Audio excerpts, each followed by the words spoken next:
ሰላም ውድ የኢሳት ቴሌቪዥን ጣቢያ ተከታታዮች፣ የዛሬ ሮብ ግንቦት 6 2026 አጫጭር ዜናዎችን ይዘን ቀርበናል። እንድትከታተሉን በአክብሮት እንጠይቃለን። የኢትዮጵያና ኤርትራ ውጥረት በቀጠለበት በአሁኑ ወቅት አሜሪካ ከአስመራ ጋር ያላትን ግንኙነት ለማደስ እያሰበች መሆኑን የሚገልጹ ዘገባዎች ወጥተዋል። ሮይተርስ የዜና ወኪል አሜሪካ በኤርትራ ላይ የጣለቻቸውን ማዕቀቦች ልታነሳ መሆኗን የሚያመላክት የመንግስት ውስጣዊ ሰነድ መመልከቱን ዘግቧል። የዶናልድ ትራምፕ አስተዳደር ከኤርትራ ጋር ያለውን ግንኙነት ለማሻሻልና ማዕቀቦችን ለማንሳት የያዘውን እቅድ በግምገማ ሂደት ላይ መሆኑ ተጠቅሷል።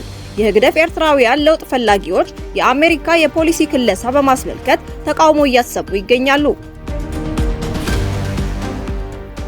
በብሔራዊ ምርጫ ቦርድ እውቅና የተሰረዘው ህወሓት የዛሬ 6 ዓመት ለጦርነት መቀስቀስ ምክንያት ነበር የተባለለት ምርጫ አካሂዶ የተመረጠ የምክር ቤቱ አባላትን ሰብስቦ ፕሬዝዳንትና አፈ ጉባኤ መረጠ።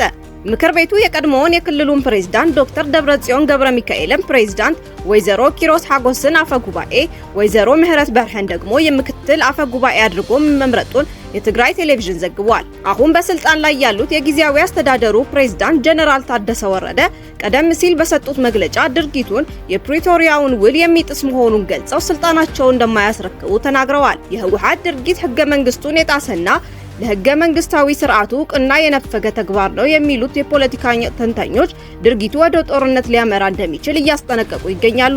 የነዳጅ ዋጋ ላይ የተደረገው የመሸጫ ዋጋ ጭማሪ ትልቅ ጫና እንዳለው ተነገረ። የኢትዮጵያ መንግስት የነዳጅ ችርቻሮ መሸጫ ዋጋ ላይ ሰኞ ዕለት ጉልህ ጭማሪ አድርጓል። በዚህ መሰረት በሊትር 23 ብር ጭማሪ የተደረገበት ቤንዚን 167 ብር ከ50 ሳንቲም እየተሸጠ ነው። ኬሮሲን እና የአውሮፕላን ነዳጅ ደግሞ ከእጥፍ በላይ የዋጋ ጭማሪ ተደርጎባቸዋል። የምጣኔ ሀብት ባለሙያና የፖለቲካ ተንታኞች ሁኔታው አደጋ እንዳይፈጥር ስጋታቸውን ገልጸዋል። ህዝቡን በአንድ ወር ከመጠን ያለፈ የነዳጅ ጭማሪ የዕለት ተዕለት ኑሮ ላይ ትልቅ ተጽዕኖ እየፈጠረ መሆኑን ቅሬታውን በመግለጽ ላይ ይገኛል። የአሜሪካ ውጭ ጉዳይ ሚኒስቴር ማርኮ ሩቢዮ ማክሰኞ ዕለት በዋይት ሃውስ በሰጡት መግለጫ አሜሪካ ዓላማዎቿን በማሳካቷ በኢራን ላይ የጀመረችው ወታደራዊ ዘመቻ መጠናቀቁን ገለጹ። አሜሪካ በኢራን ላይ ጥቃት መፈጸም የጀመረችው የካቲት 24 2026 ነበር። የኢትዮጵያ የውጭ ጉዳይ ሚኒስቴር የሱዳን ጦር ከኢትዮጵያ የተነሱ ድሮኖች ጥቃት ፈጽመዋል በሚል ያቀረበውን ክስ መሰረተ ቢስና በውጭ ኃይሎች ትዕዛዝ የቀረበ ነው ሲል ውድቅ አደረገ። ሚኒስቴር መስሪያ ቤቱ በምላሹ ሱዳን ለተለያዩ ጸረ ኢትዮጵያ ኃይሎች ማዕከል መሆኗን እንዲሁም የሀገሪቱ ጦር የህወሓት ቅጥረኛ ተዋጊዎችን እየተጠቀመ መሆኑን በመግለጽ ከሷል። የውጭ ጉዳይ ሚኒስቴር ትናንትና ማክሰኞ ሚያዝያ 5 2026 መግለጫ ያወጣው የሱዳን ጦር ቃል አቀባይና የውጭ ጉዳይ ሚኒስቴር ትናንትና በጋራ በሰጡት ጋዜጣዊ መግለጫ ኢትዮጵያ ላይ ክስ ካቀረቡ በኋላ ነው።